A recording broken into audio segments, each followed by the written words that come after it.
Dan Dickau, Gonzaga Nation SI, the Gonzaga Nation Media Network. Well, the transfer portal has slowed down somewhat. Currently, a little over 1,620 players in the transfer portal market, if you want to call it that. But the most interesting name, in my opinion, that could potentially be a big time benefit or bonus to Gonzaga just entered the portal yesterday.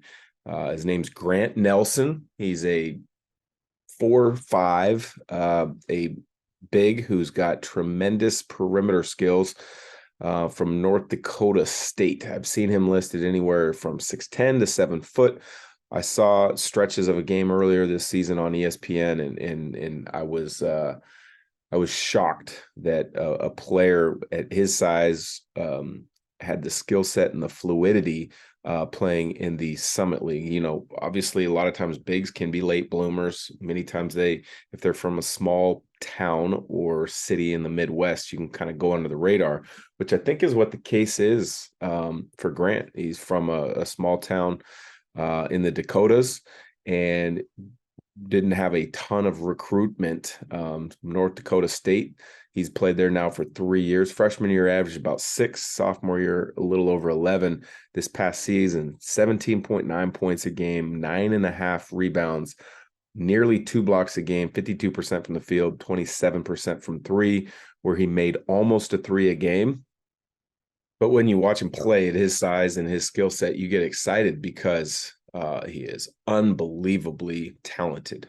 He can score on the block. He can score in pick and roll situations, whether it's a roll, whether it's a pop.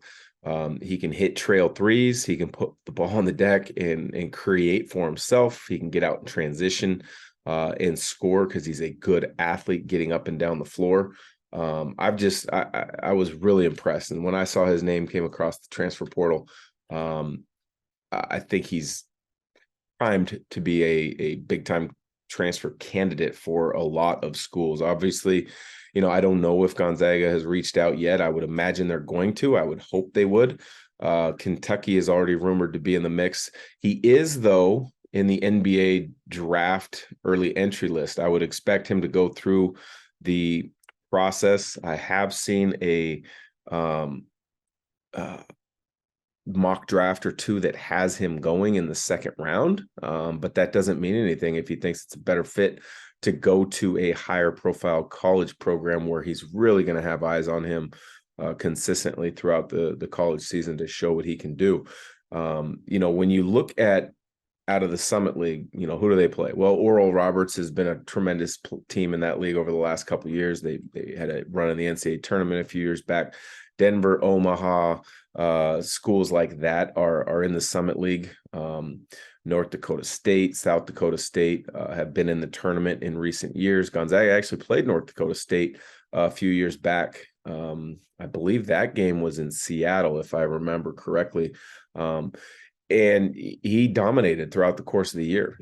Only 4 games this season were in single figures. So, you know, he's a very consistent player as well, which is, I think, something that many times is overlooked. When you're building out a roster and you're putting together, you know, plans for your team season, you want to have guys that you can rely upon that are going to consistently produce. And when you look down, you know, the running log of games from a season ago, he produced and it was consistent. 2 games early in the season were double figures. New Mexico was 1, but they were a tremendous defensive team, and they had 2 really good bigs last year in Josiah Alec as well as Morris Udeze. So that may have been a bad matchup there, or it was just early in the season, and that was when New Mexico was rolling. They were the last undefeated team in all of college basketball. One of the other games that jumps out to me that was only a single-digit game, though, was the Summit League championship game to go to the NCAA tournament. Obviously, Oral Roberts won that game. They moved on to the tournament with Max Asmith, who was the player of the year in that conference, but very consistent. Couple games against teams that jump out at you. You know, he had a 17 against Arkansas, 5 of 9 from the field. Arkansas, as we all know, is extremely talented. And the fact that, he was an efficient 5 of 9 from the field.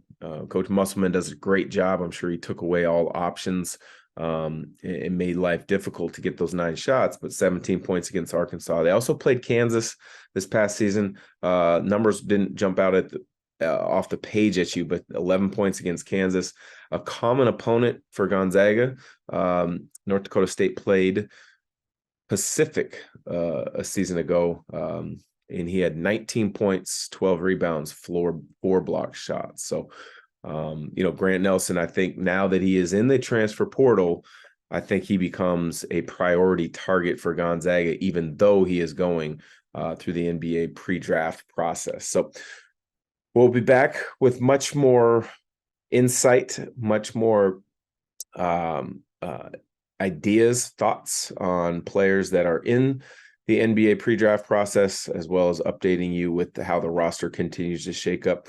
We also will be having an interview with former Gonzaga assistant, now Valpo head coach in the very near future, Roger Powell, trying to figure out a time that works for both. So for Gonzaga Nation SI, thanks for listening.